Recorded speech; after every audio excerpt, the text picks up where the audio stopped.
What's up everybody, welcome back to my channel. Today I got a dope video for y'all, so make sure y'all stay tuned to the end. For entertainment purposes only. Hit that sub button, man, so we can send this thing up. But without further ado, let's get straight into the content. Wait is finally over. The new McDonald's spin-off restaurant is officially open in Bolingbrook. It's the first Cosmics in the entire world. The new small concept focuses on cold beverages, but it does have some food options. One customer tried some of them and had a clear favorite. My favorite was the cookie butter McPops. Those were good.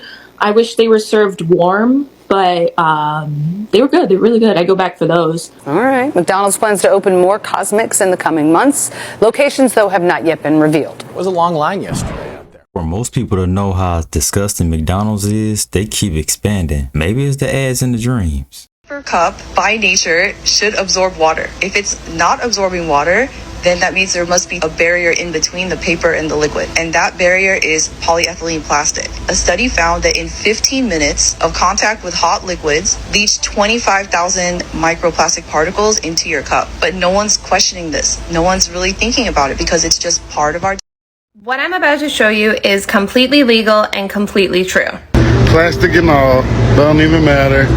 Plastic, cardboard boxes, pallets, everything's grounded into this right here. They send this stuff off to be eaten by the hogs, and then the hogs are killed, and then we eat them. So now this just put together a viral video showcasing a TikToker that exposed how plastics are getting into pig feed. Of course, he was fired for it.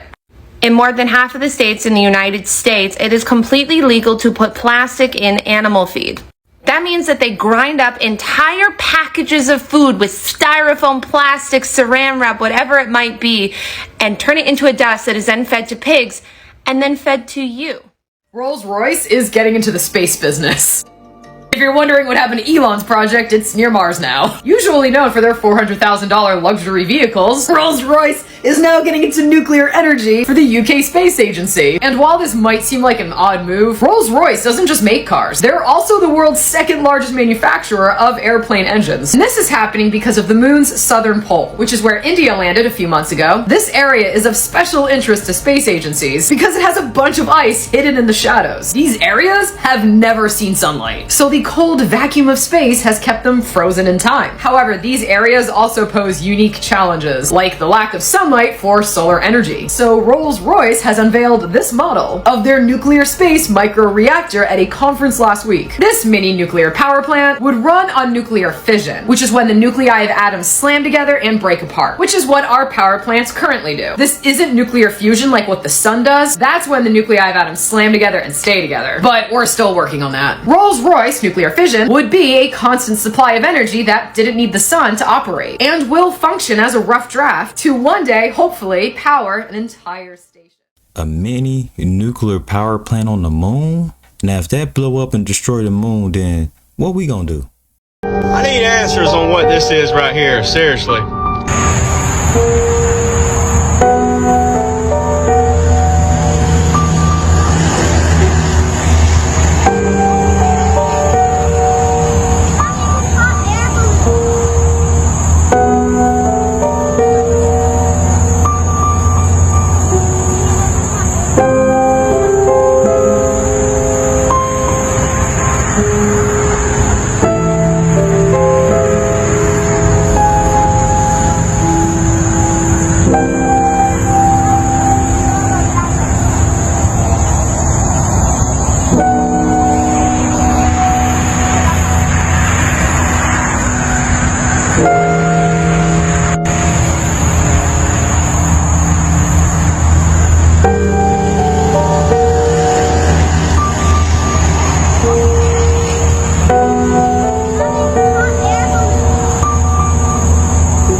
It definitely looked like a drone of some sort. Have anybody seen something like that? I don't know. Let me know and leave a comment. What is the scariest suggestion you've ever been given by a source? Well, David reinforced something I'd been told previously. David Grush told me in the interview that there have been occasions when the phenomenon has hurt humans and indeed killed humans. And it's interesting because if you go into the military archives of the United States, there are many incidents where US military, particularly US pilots, have either disappeared or crashed in strange circumstances. One of the incidents I was talking to somebody about yesterday was in Puerto Rico, where 2 US fighter jets allegedly disappeared engaging what report witnesses said was a gigantic football field-sized craft hovering in the sky. Now, the US at the time obviously denied that this engagement occurred, but the source that I'm speaking to says he knew that 2 pilots disappeared from the flight line and were officially declared missing. Now, there are these incidents all the way through US military history. And indeed in my country, there's a case, a very famous case in 1978. I'm sure people will correct me if I'm wrong. A young pilot called Frederick Valentich was flying over Bass Strait between the island of Tasmania and the mainland of Australia. And he reported to the air traffic control at Moorabbin in Melbourne that he was being hovered over by a gigantic craft. And in the course of the conversation, all of a sudden a metallic noise was heard. The audio of that exchange is publicly available, and it's quite frightening. Something, he claimed, was hovering above his aircraft, and then he and his aircraft disappeared and were never seen again. These are incidents all over the world. I've got a friend who's a former British intelligence officer with the military. Frank's spoken publicly about the fact that during the Cold War, over what was then Western Germany, he became aware of an incident where multiple fighter aircraft were lost attempting to engage. Frank Milburn basically told me that this was an incident that was reported very, very widely inside military intelligence, but not acknowledged publicly. And he knows about it, and so do other people. But these incidents don't get reported publicly, and I don't know why. But the simple reality is, Chris, there is a phenomenon that is manifesting itself all over the world, and it's real, and it's not just in America. I'm pretty sure if we was up there flying around in an unknown vehicle engaged with us, we'd try to take it down too. But who knows, man, they probably done transported him on a ship and he having the best time of his life. In just a few weeks on Christmas Eve, a Vulcan rocket is going to launch what will hopefully be the first private mission to have a controlled landing on the surface of the moon. The spacecraft that will actually be landing on the moon is called Peregrine, and it's built by a company called Astrobotic. On the spacecraft will be 20 projects from around the world, including 5 instruments from NASA to study the lunar soil, the lunar exosphere, magnetic fields, and radiation. That means that when this mission is successful, it will be the first time in 50 years that NASA has a controlled landing of new technology on the moon. If everything goes to plan, the launch will be on Christmas Eve, and then it will have a controlled landing on January 25th right there. The spot it's landing is pretty mysterious to scientists because we know how this stuff forms on Earth, but it's still a mystery on the moon, so hopefully there will be some really cool science about lunar geology that comes out of this. The entire landing is going to be autonomous, which means that they're going to program the entire thing to happen. There's going to be no intervention from Earth. The really tricky part is that only about half of the missions to the surface of the moon have been successful historically. So I want to wish ULA, Astrobotic, NASA, and anybody else who has a payload a lot of luck.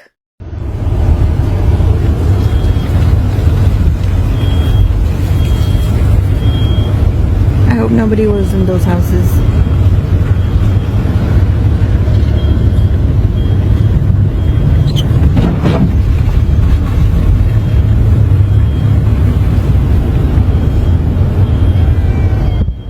Look, guys, it was really bad. Hey, prayers up for them folks in Tennessee, man. Wait.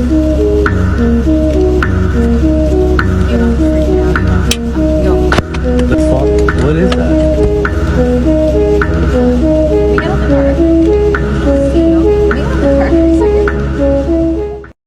was looking for Spider-Man because I thought that was Tony Stark up there. But I don't know. That could be anything. A balloon. Look like a jetpack to me. Reason number one to not buy electric vehicles. This is an electric vehicle. Excuse me, an electric semi, y'all. Look at this shit.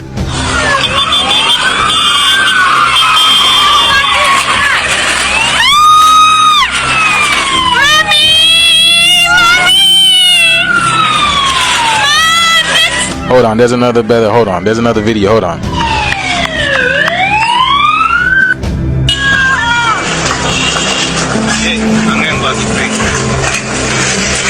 Take him out! Take him out!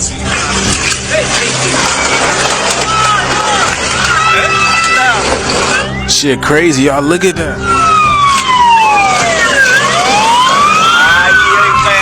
See, this is why they want to move to electric vehicles. Look at it. You can't even control it. How are you supposed to stop that?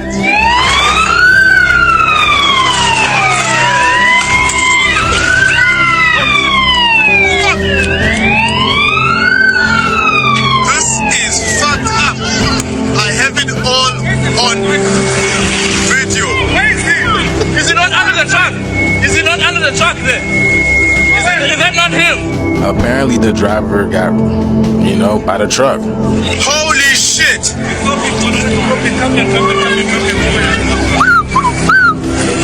Holy shit! Yeah, it's crazy, y'all. Look at that. Look at the damage. Look at the damage. I don't know. He fell out of the truck. The truck ran over him. There's he lying on the floor there. The truck ran over the driver and he's on the floor, y'all. You see, this is why they want y'all to switch electric vehicles. This is fucked up.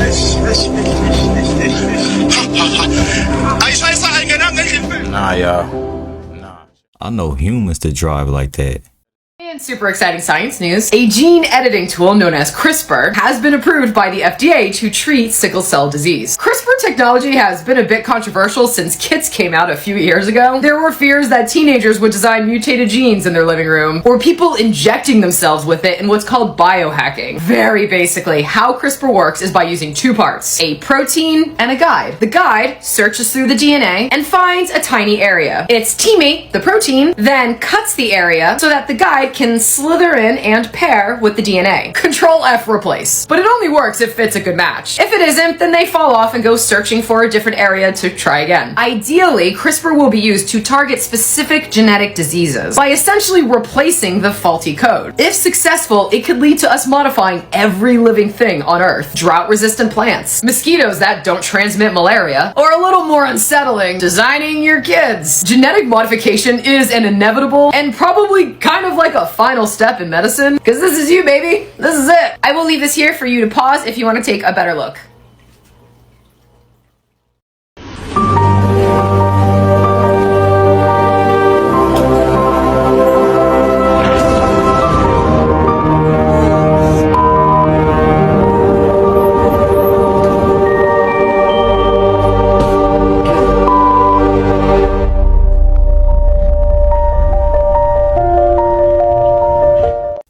That can be some pretty cool edits. Y'all let me know how y'all feel about that in the comments. My phone is reading my thoughts, and hear me out on this, guys, because I want to know if this is happening to you. Something really weird is happening and really freaky. So we know that when it comes to our phones and this AI technology and advertisements, it's gone so far that if we talk about something, that it'll just pop up on our phones as an advertisement, right? Which is scary and weird enough and invasive in itself. But what I've noticed lately is, if I'm going through something and I'm quiet about it, like, first of all, if I'm thinking about something, or like if I'm going through something emotional, not at all talking about it, haven't been saying anything, I'll start to see advertisements or YouTube videos or TikTok videos pop up for that same subject. And it begs the question, how far has this technology gone? How far has AI gone? Can it read our thoughts and minds? And has this happened to anybody else?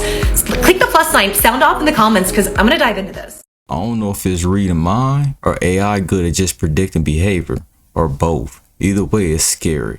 Dr. Delgado had also successfully used this method of controlling the specific nerve functions through electrical charges for the treatment of many patients.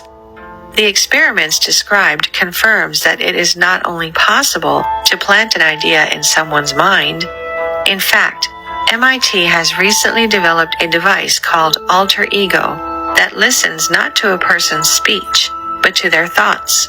So perhaps one day, when we collectively develop our consciousness to a much higher state, we would just think ideas to each other and be able to communicate telepathically. One program in particular that terrified my client the most.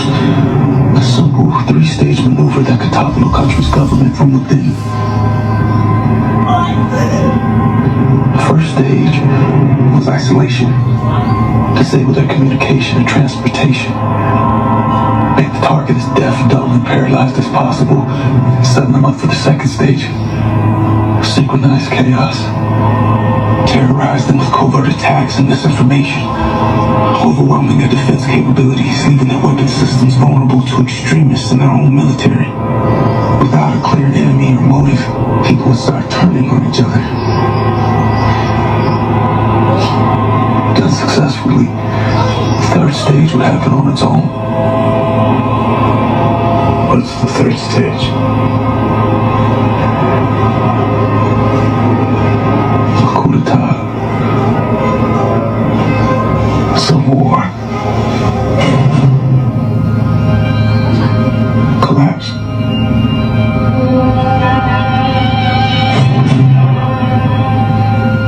This program was considered the most cost-effective way to destabilize a country. Because if the target nation was dysfunctional enough, it would, in essence, do the work for you.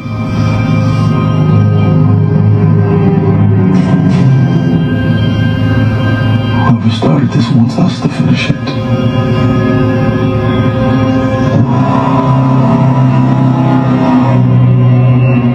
A group of scientists is warning about an emerging type of advertising in which companies try to manipulate your dreams.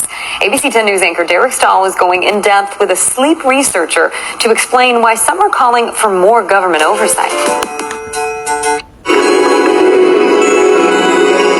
This video of streams and mountains is designed to make you dream about Coors Light in a positive way. Get into your bed and get comfortable. And an experiment funded by the company suggests... Can you tell me what you were dreaming? It worked. I think it was something to do with Coors. This was more of a stunt than a rigorous study. Coors says some of the participants were paid actors. But UC Irvine dream researcher Dr. Sarah Mednick says the science here is very real. There's several studies that show that we can get in there while someone's sleeping and completely unbeknownst to the person, bias whatever processing is going on to be specific to whatever we want them to think. She was one of 40 sleep scientists who published a letter this month warning about the rise of this technique called dream incubation. Other companies like Burger King, Microsoft, and Sony have experimented with it in recent years. We're more vulnerable to be influenced during dream time than we are during waking. There is a lot to be concerned about, I think. During sleep, our brain decides which memories to keep, and scientists have discovered they can influence the process by showing you a video just before bedtime, or by using sounds, smells, and lights after you doze off. Not only is sleep processing our memories, turning them into long-term memories, but sleep is also an open period where you can get in there and actually manipulate what is getting remembered. Dream incubation can be used for good. One study found it made smokers smoke less. But Dr. Mednick and others worry this could be used on people without their knowledge, since 40 million Americans now have smart speakers in their bedrooms. The Nest system knows when you're sleeping, and it's controlling your speakers. It's controlling the temperature in the room. It's controlling, what kind of information could come into your brain. She says the Federal Trade Commission has rules against subliminal ads when people are awake, but the rules don't apply when people are asleep. She wants regulators to start updating their rules now, before our dreams become digital billboards. Derek Stahl, ABC 10 News. A study in 2019 found that people who dreamed of an ad were up to 27% more likely to report planning to buy it. Researchers say these techniques can make you remember things or forget things, and the tools can help people overcome phobias and PTSD.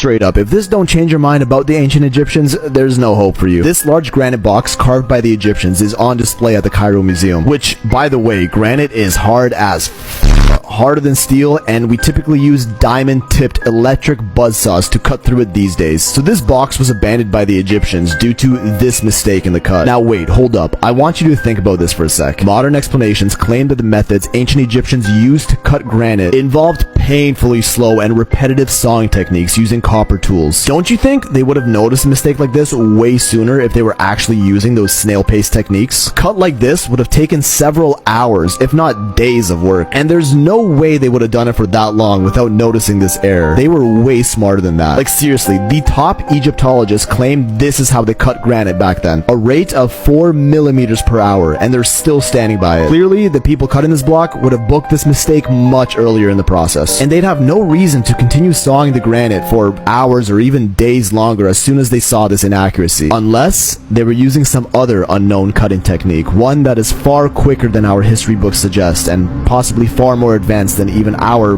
diamond-tipped buzzsaws. Hey, yo, I gotta go. I've said too much.